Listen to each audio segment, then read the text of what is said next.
The sound of the ringtone was a familiar, unwelcome jolt to Elara's system. Not the bright, melodic tone she used for her friends, but a specific, jarring buzz she reserved for family. Her phone vibrated on the paint-splattered table in her studio, its insistent rhythm a stark contrast to the quiet hum of the space. Her hands, dusted with charcoal, hovered over a half-finished canvas. She knew who it was without even looking. It could only be one person on a Tuesday morning. Leo. Her brother's voice, when she answered, was a frantic, strained whisper. Elara. You've got to help. It's an emergency. This is it, our last chance. The bank is going to foreclose if we can't show them something by Friday. He was speaking in his wee voice, a practiced rhetorical trick that wrapped their parents' financial ruin around her shoulders, as if it were a shared burden. But Elara knew better. There was no we. There was only them, and there was her. For as long as she could remember, she had been the silent, invisible thread that held their family's finances together. She had her own modest savings, the product of countless late nights of commissioned work and the few small grants she'd managed to secure. A portion of every check, no matter how small, went into a separate account. An emergency fund for them. An emergency fund she had never once used for herself. How much, she asked, her voice flat, devoid of emotion.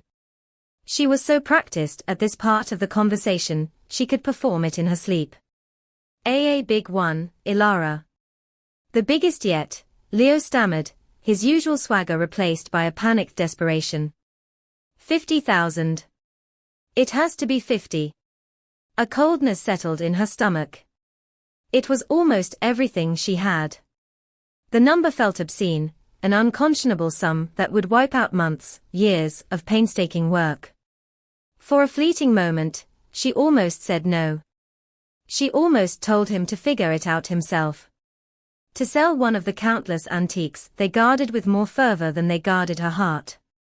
But the silence that followed her brother's request was deafening, a vacuum she had been conditioned to fill. I'll wire it, she said, her voice barely a whisper. She hung up and stood for a long moment, the charcoal stick falling from her numb fingers and clattering onto the concrete floor. She felt hollowed out, as if a vital organ had been removed and replaced with a checkbook. She walked to her computer, and with a few practice clicks, sent the money to the account number she knew by heart. The transfer was instantaneous, a frictionless exchange that belied the weight it carried. She had just sent a part of herself, her time, her energy, her creative spirit, into the void. This wasn't a recent development. This was the way it had always been. It was a pattern of unspoken expectation, a role she had been assigned the moment she picked up a crayon and discovered she was better at it than anyone else. She remembered her 6th birthday. She had been so proud. She had created a magnificent sculpture out of clay, a tiny, detailed replica of their grand, imposing house, complete with a sprawling garden and miniature people. She had painted it in vibrant, chaotic colors, a rebellious splash of red on the roof, a shocking blue on the windows. Her parents had looked at it with a kind of polite, distant amusement. Her father, an astute collector of colonial furniture, had chuckled softly. That's a very unique house, Elara. But your brother's building blocks are so well organized. He's a natural engineer, you see. So practical. Leo, at 8, had just smirked, a knowing look in his eyes that even then seemed to say, my path is the right one. They saw her talent not as a gift to be nurtured, but as a flight of fancy, something frivolous that needed to be tempered by the cold, hard logic of the business world. This subtle discouragement was their love language. When she got into a prestigious art school, her mother had said, "Oh, that's so nice, dear. But have you thought about a minor in business? Just to be safe." When her first painting sold for a respectable sum, her father had nodded approvingly. "Good. You're learning to put a value on your work. It's a shame it's not a more stable career." They never forbade her artistic pursuits. They just subtly drained them of their worth, one passive-aggressive comment at a time, until the only thing that felt truly valuable was the money she made from them. The money they needed. The money she gave. The call from Leo spurred an impulsive decision. She needed to see them. Not just to check on the money she'd just sent, but to see the house, the collection, the people she was sacrificing so much for. The drive was a long, meditative journey from the city's chaotic, colorful streets to the manicured, sterile suburbs. Her own small apartment was a reflection of her inner world, a controlled mess of paint tubes, canvases, and half-finished projects. But their house was a different universe entirely. It sat at the end of a long, pristine driveway, a monument to their profession. Her parents, Clara and Leo, were renowned antique dealers. Their business was less about selling furniture, and more about selling a lifestyle, a perfectly curated past. The house itself was their primary display, filled with priceless objects that were beautiful, but cold, revered but never truly used. Elara had always felt like a clumsy intruder, a splash of messy color in their meticulously arranged world. When she stepped out of her car, the silence was absolute. Not the peaceful silence of a forest, but the tense, expectant silence of a room waiting for a bomb to go off. Leo met her at the door, his face pale, his eyes darting around as if he was expecting the bank foreclosure notice to be delivered at any second. He managed a strained smile. "Elara. You came. Thank you. For everything." He led her into the living room, a space filled with priceless colonial furniture, their surfaces so gleamingly polished they reflected the strained tension in the room. Her parents sat in separate wingback chairs, stiff and formal, a tableau of polite misery. Her mother, Clara, still a beautiful woman, looked worn and haggard. Her father, a stoic man, who had always prided himself on his impeccable control, fidgeted with the cuff of his shirt. "Elara," her mother said, her voice flat. "We didn't expect you." Leo said it was serious, Elara replied, her gaze sweeping over the room, mentally cataloguing the thousands of dollars worth of art and furniture they had yet to sell. "The market is difficult," her father, Julian, finally spoke, his voice low and tight. He never liked to admit to failure. "The young people, they don't have an appreciation for tradition." Elara's eyes fell on a beautiful, ancient grandfather clock in the corner. It was a family heirloom, a centerpiece of their collection, but it had never chimed since she was a little girl. It was silent, beautiful, and useless. Just like so many things in this house. She watched her parents, her brother, and the beautiful, cold objects that surrounded them, and a chilling realization began to settle over her. She had been sending them money for years, a constant, unquestioning flow of her creative energy, her very life force. And they had accepted it, without complaint, or a single question about the sacrifices she was making. She was not their daughter, not their sister. She was a resource. A bank. An invisible thread holding their beautiful, crumbling world together, all because they had once told her she was too impractical to be anything else. The silence at the dinner table was a heavy, suffocating thing, broken only by the polite clinking of silverware on porcelain. The food, a perfectly roasted chicken, tasted like ash in Elara's mouth. Her parents, Julian and Clara, sat across from her, their faces pale and drawn, their usual poise replaced by a desperate tension that clung to them like a shroud. Leo, fidgeting with his napkin, avoided her gaze entirely. The polite, strained conversation of her arrival had died a quick death, leaving a vacuum that demanded to be filled with the truth. Finally, her father cleared his throat, the sound a small explosion in the quiet room. "Elara," he began, his voice thin and brittle. "There's something we need to tell you." Elara's heart sank. She braced herself for a confession of financial ruin, of a bank loan denied, or a buyer pulling out. It was a story she had heard a dozen times, but never with this level of pain solemnity. "The business, it's worse than we told you," her mother, Clara, confessed, her voice barely a whisper. We've had to make some difficult decisions to keep things afloat. Julian nodded, his eyes fixed on some point beyond Elara's shoulder. We've had to sell some of the collection. Not the central pieces, of course. But some of the less prominent ones. A wave of cold relief washed over Elara. So that was it. They had finally come to the point of selling the physical embodiment of their status. She almost felt sorry for them. I understand, she said, her voice soft. Whatever it takes to save the business. No, you don't understand, her mother said, shaking her head slowly. These weren't just pieces. Some were personal. The antique writing desk from the study, we had to let that go. And the silver locket that belonged to your grandmother. We had to part with those. Elara's eyes widened. She had grown up with that desk, had learned to sketch and write on its worn leather top. The locket was a piece of family history, something her mother had always said would one day be hers.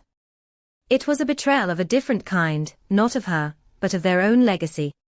And, her father said, the word a painful gasp, we also sold the boxes of your old artwork. From when you were a child. The things in the attic. The bottom dropped out of Elara's world. Her mind went blank, the words hanging in the air like a grotesque punchline. She didn't feel the sting of 1,000 cuts, this was a single, devastating blow. The boxes of her artwork. The very things she had once shown them with a child's pride. The colorful clay sculpture of their house, the charcoal sketches from her high school art classes, the first paintings she had ever sold at a local fair, which her mother had tucked away with a small, proud smile. Elara had always assumed they were tucked away for safekeeping, a private testament to her talent, a secret pride they couldn't express in public. They were the one thing in this museum of a house that had real, sentimental value to her. And they had sold them. You what? She finally managed to choke out. But why? They weren't antiques. They weren't valuable. We were desperate, her father pleaded, the look in his eyes begging for her to understand. We needed the money.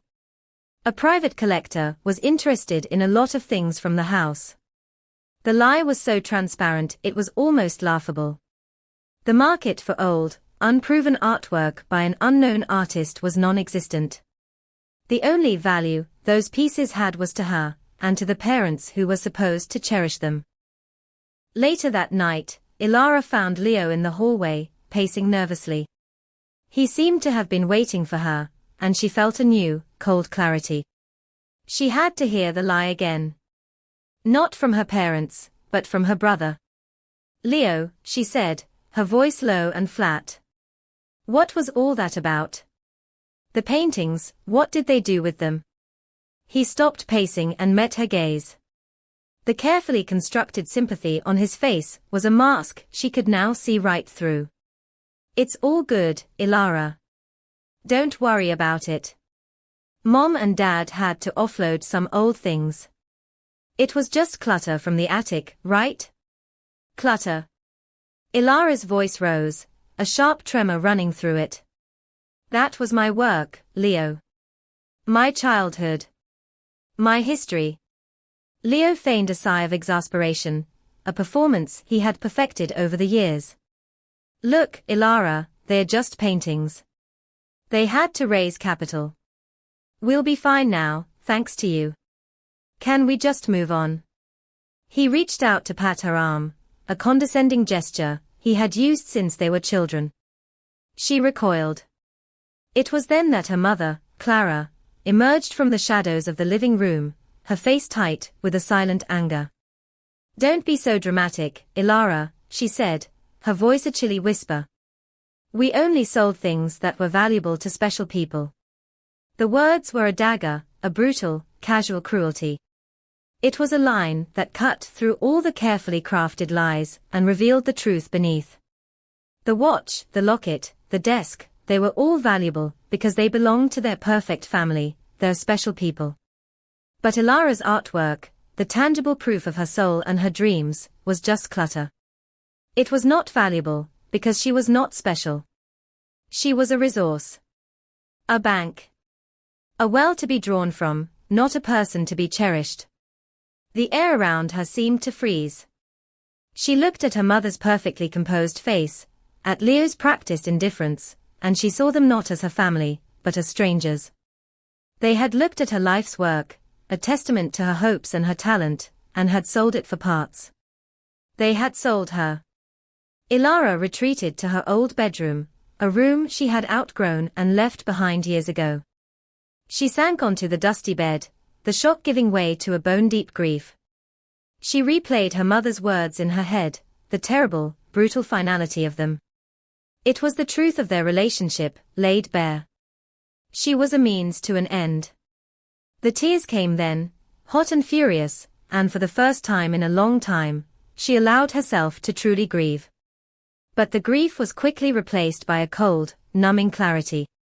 She pulled out her phone and opened her banking app. She scrolled through the list of transactions, a morbid accounting of her life. The money she had sent for emergency repairs, for tax bills, for business investments. It was a ledger of her love and their lies. There was the $20,000 transfer 2 years ago, when they were in trouble with a client. She remembered foregoing a trip to Europe with her friends, telling them she had to work on a big commission. The $50,000 from just today, a sum that had taken her months to accumulate. She saw the number and felt the weight of every sacrifice she had made, every dream she had put on hold. She was a bank, and they had been making a series of continuous withdrawals on her heart. The tears stopped. The sorrow was replaced by a cold, quiet rage that felt 1,000 times more powerful. She looked at the bland, beige walls of the room, at the pristine furniture. The beautiful, cold objects of their life. She realized with a profound sense of clarity that she had been sleeping in a stranger's house. She had been paying a stranger's bills.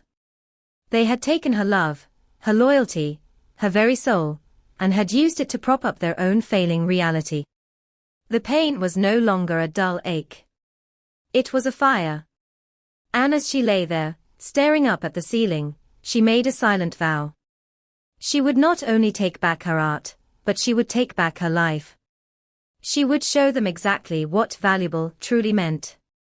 And it had nothing to do with the price of an antique, but with the price of a soul they had tried to sell off for parts.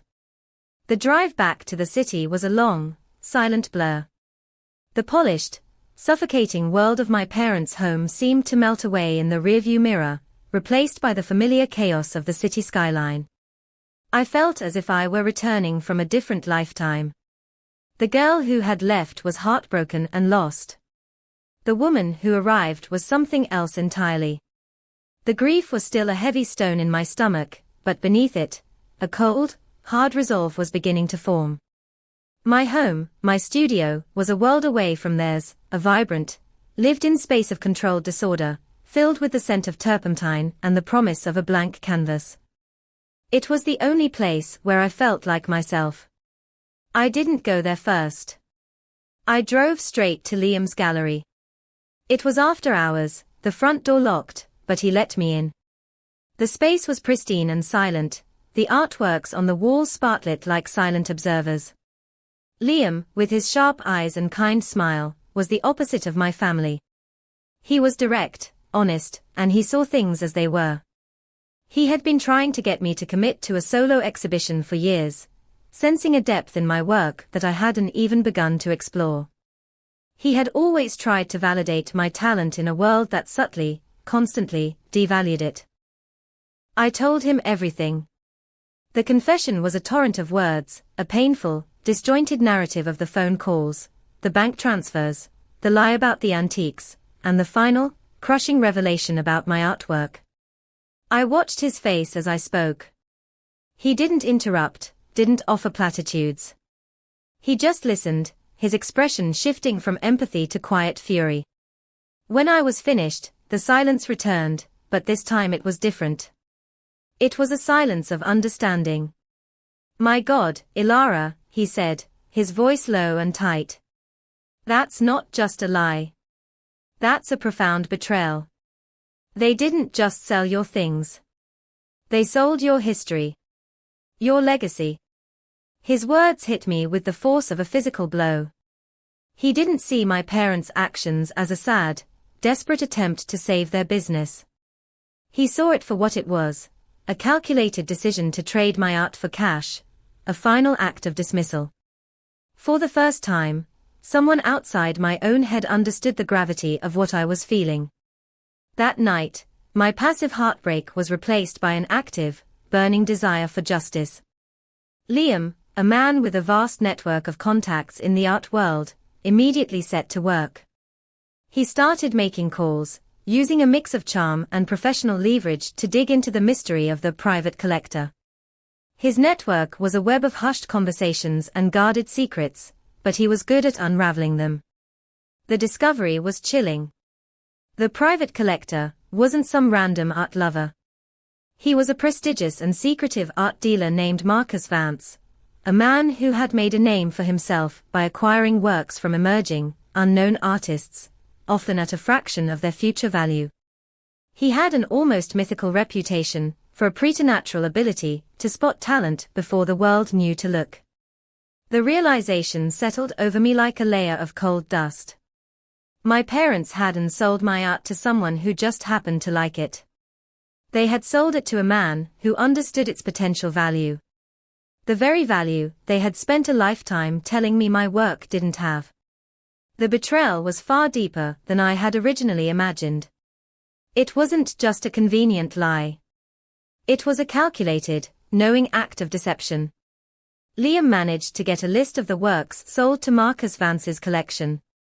He sent it to me in an email, and I sat at my computer, staring at the inventory.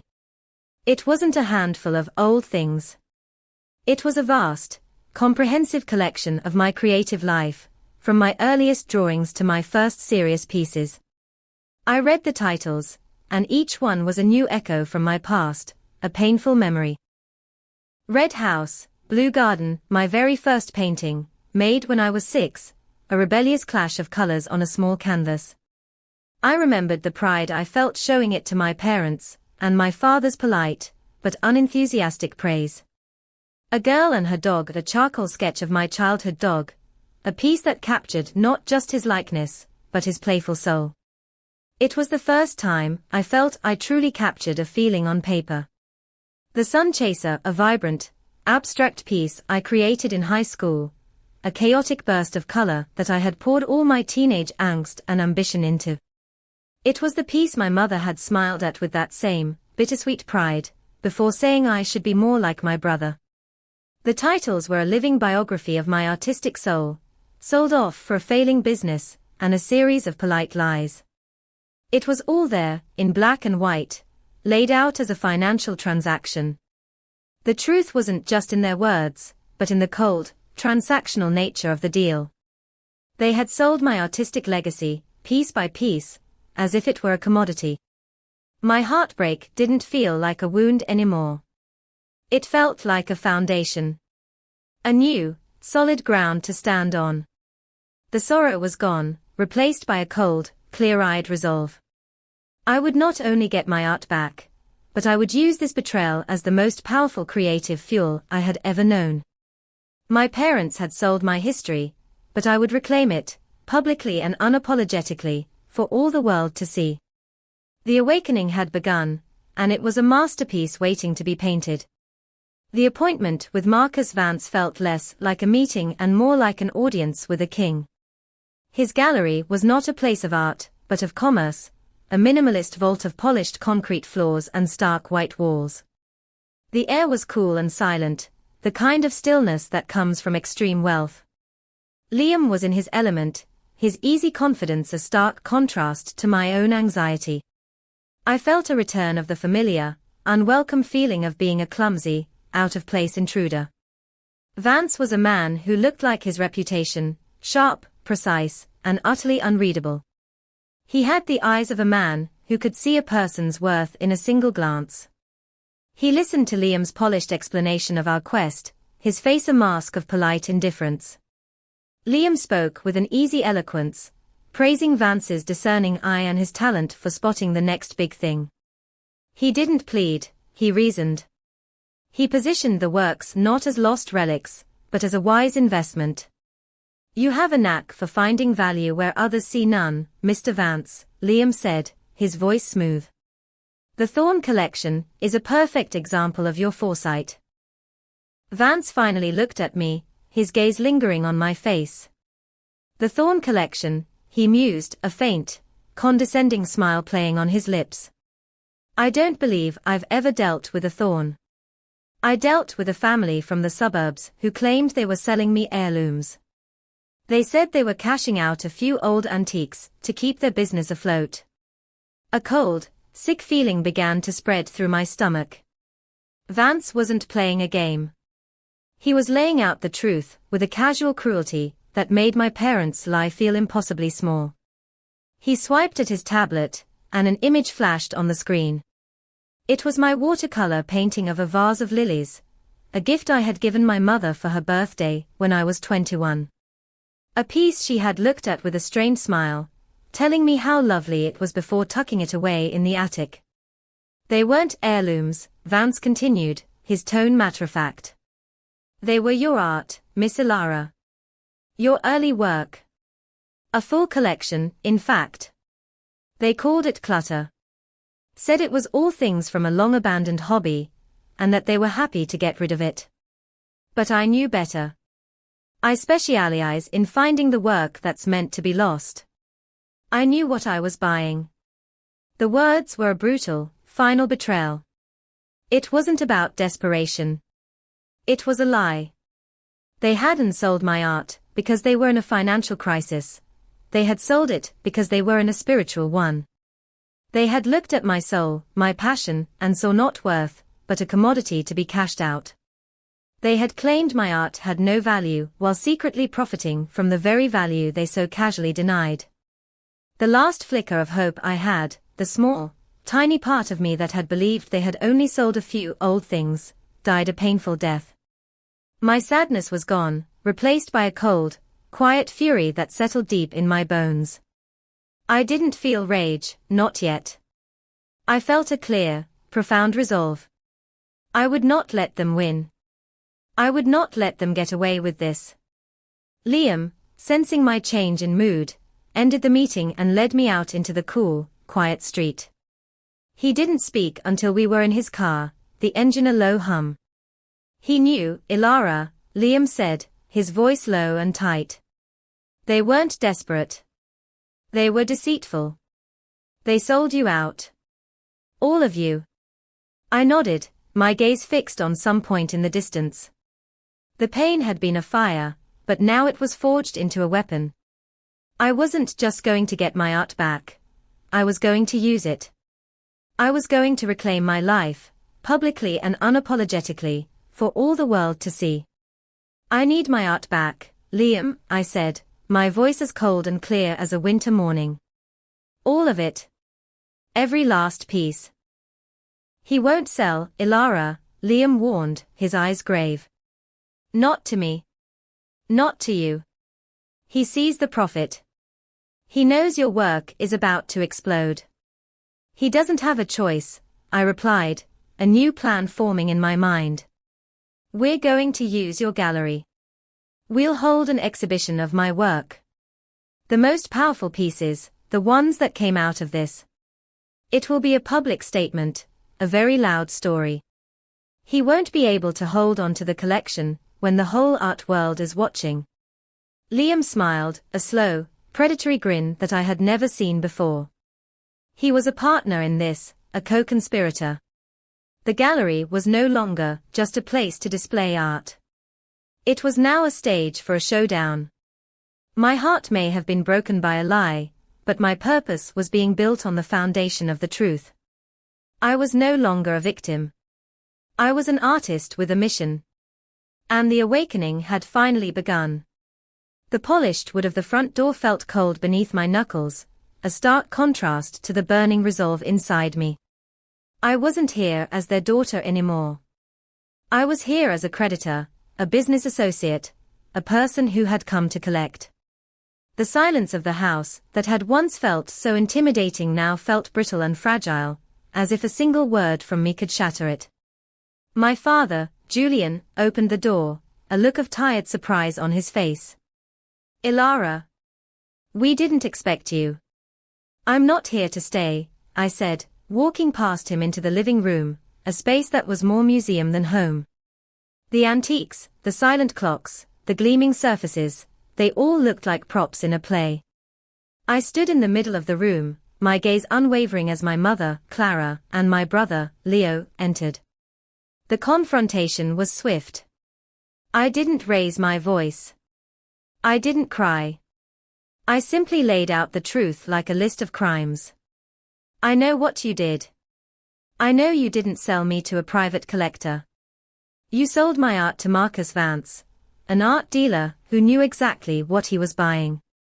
Their perfect masks of dignified grief and polite concern fell away, replaced by a panicked defensiveness. My mother's hands flew to her mouth.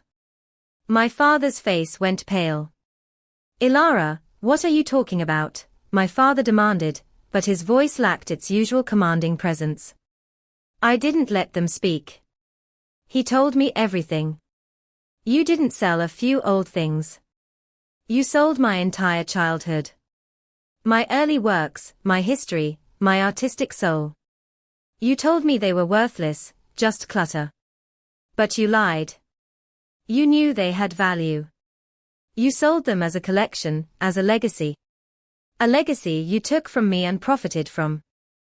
My mother found her voice, a sudden, powerful torrent of familiar manipulation. "Elara, how could you say that? We did it for you. We were desperate. We gave you that money so you could get your career started. We'd invested in you. We saved you from a life of poverty, a struggling artist. We protected you from the mistakes you were making. We sacrificed for you." The words were a brutal, final attempt at manipulation, and they ignited a cold, hard fury inside me. My family had always been good at this, at turning my pain into a testament to their own suffering. They had been trying to rewrite my history for my entire life, and I was finally powerful enough to stop them. "You didn't invest in me. You took from me," I said, my voice as sharp as glass. "You didn't save me from anything. You took the only thing I had that truly belonged to me and sold it to prop up your own failing life. You saw me not as a person to be cherished, but as a resource to be used. You made me a bank, not a family member." The grand deception was out in the open. The quiet, suffocating lie they had all been living was exposed. I had forced them to look at the ugly truth of their own actions. My father, in his desperation, was already calculating. My mother was sobbing, her composure completely gone. My brother, Leo, stood in the corner, his face a mix of guilt and stunned realization. He stepped forward, a hand extended. "Elara, wait. I had no idea. I'm so sorry. But, maybe we can fix this. You're a big artist now. People want your work. I can use my connections. We can go to Vance together, we can offer to buy the collection back. We can market it. We can sell it for even more. We can all profit from this." He wasn't offering an apology. He was offering a deal. He had seen the value in my art, not because he was a brother who finally understood, but because he was a businessman who saw an opportunity. In that moment, the final, painful thread of our family connection snapped. He was not my brother. He was a business partner, just like them. And in his greed, I saw my chance.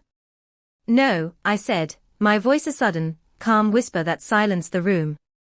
"We're not doing that. I have a different plan." I looked from Leo to my parents, my eyes sweeping over their horrified faces. "You want to fix this?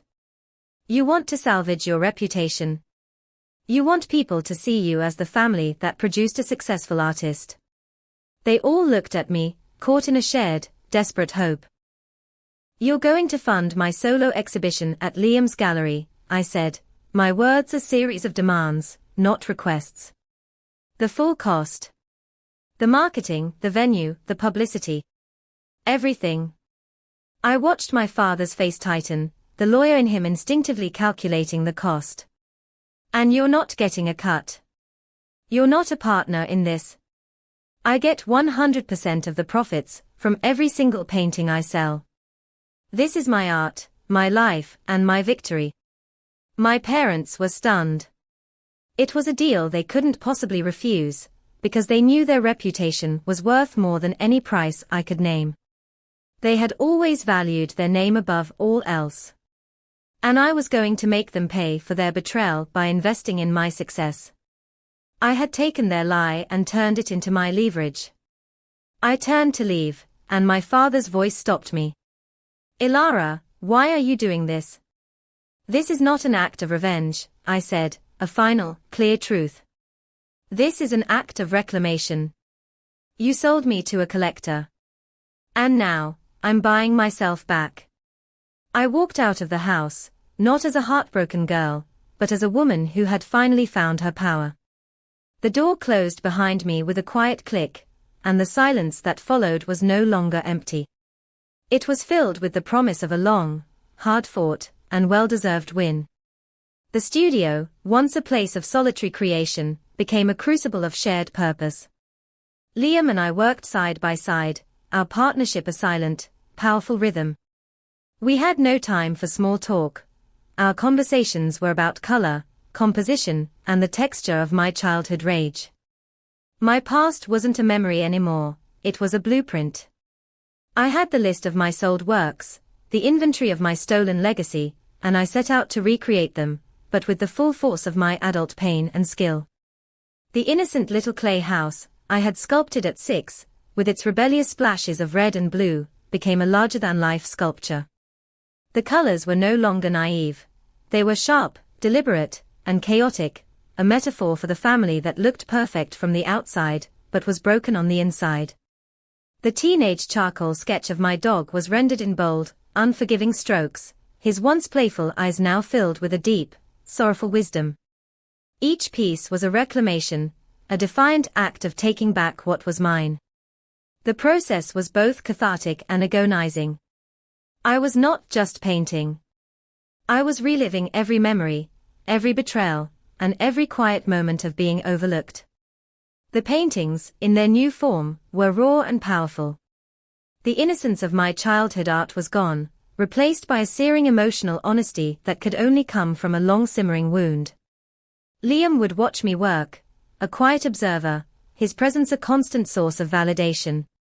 He saw the fire in me, and he knew that this exhibition was going to be more than just a collection of paintings. It was going to be a statement. The days leading up to the opening were a whirlwind of activity. The gallery buzzed with a nervous energy. Liam's contacts in the art world had heard about the story of the lost works, and the artist who was recreating them with a new ferocity. The buzz was immense. The critics were intrigued. The stage was set for my public reckoning. The night of the exhibition was a blur of bright lights and hushed conversations. The gallery was packed with art lovers, critics, and collectors. My work, beautifully lit, commanded attention. The recreated pieces, filled with a new, potent emotion, hung on the walls like a visual diary of a life defined by betrayal. People were mesmerized. They didn't know the full story, but they saw the raw, universal truth of the pain in the brushstrokes. In the center of the gallery stood the pièce de résistance, the masterpiece I had poured my entire soul into. It was a massive, 6 by 8 foot canvas, covered by a black velvet cloth. The piece was the culmination of my artistic and emotional journey, a single, powerful act of defiance. At the height of the evening, Liam silenced the crowd with a tap of his glass. "Ladies and gentlemen, we've had the great honor of watching an artist reclaim her history. But now, it's time for the final piece.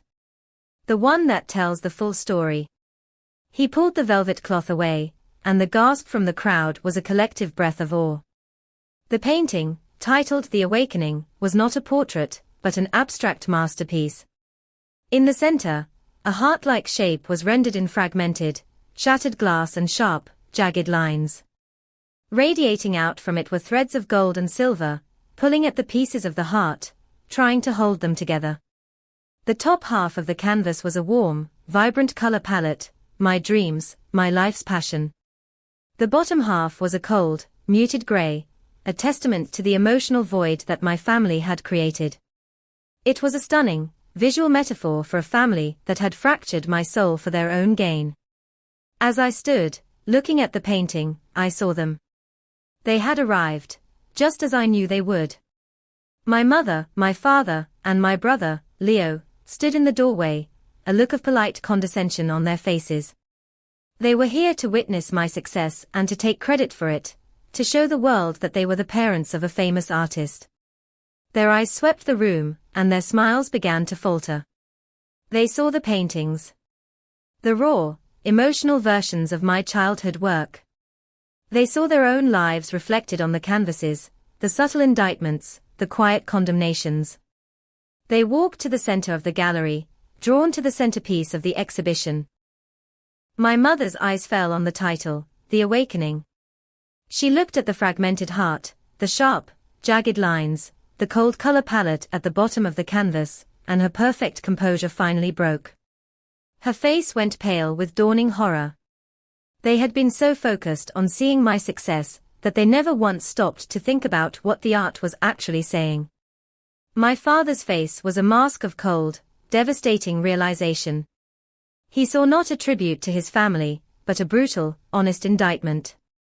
The painting wasn't a celebration. It was a condemnation. The awakening they had so casually triggered in me was now on full display, a beautiful, powerful act of revenge. I was no longer a ghost in my own family. I was a force. And I had finally forced them to see the truth. The silence that fell after my family's horrified realization at the gallery was not a peaceful one. It was a silence filled with the echoes of everything they had refused to say for years. My father's face, once a mask of stoic control, was now a portrait of devastating defeat. My mother's sobs were a public admission of their lie. Leo, the golden child, looked utterly lost. They left the gallery without a word, their perfect facade in tatters. I watched them go, but I wasn't celebrating a victory. The truth was, I felt nothing.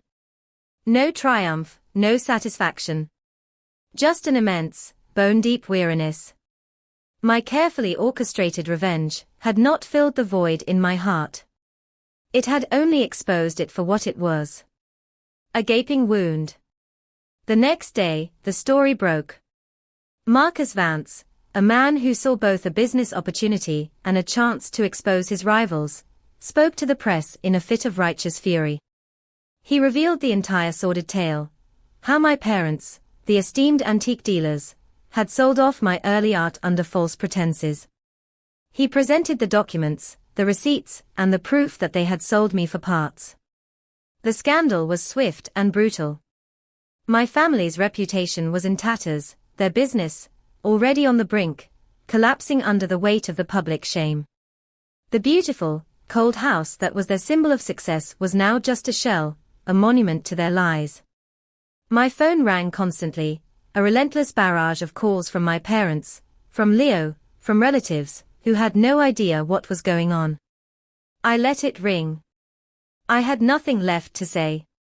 The invisible thread that had held us together, the thread of financial dependency and unspoken obligation, was finally broken.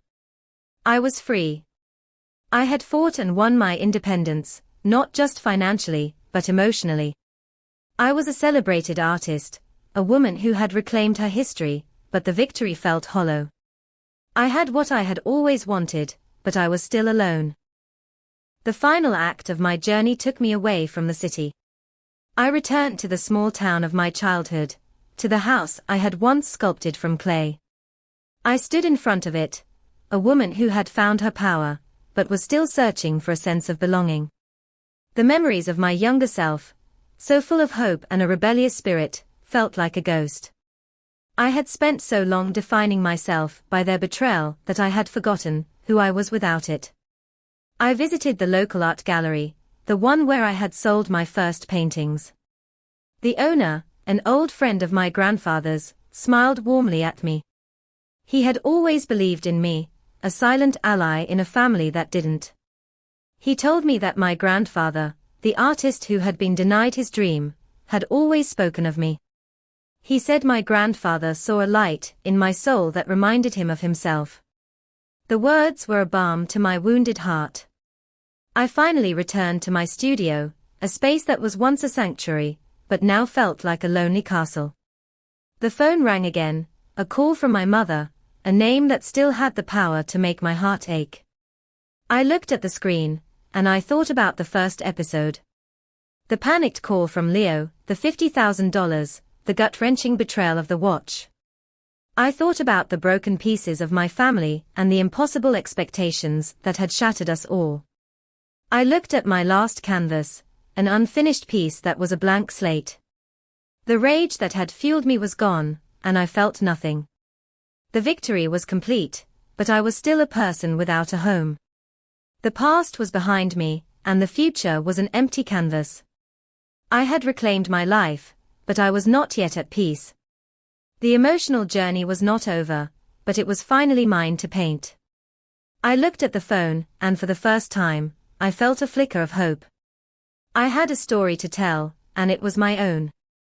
But it was no longer about them. It was about me, and the long, hard road to a life of my own. Elara found her freedom in truth, not in what was taken from her, but in what she chose to create. If her journey moved you, don't forget to like this video, subscribe to the channel, and share it, so more people can feel the power of stories like this. Your support helps us keep bringing untold stories to life.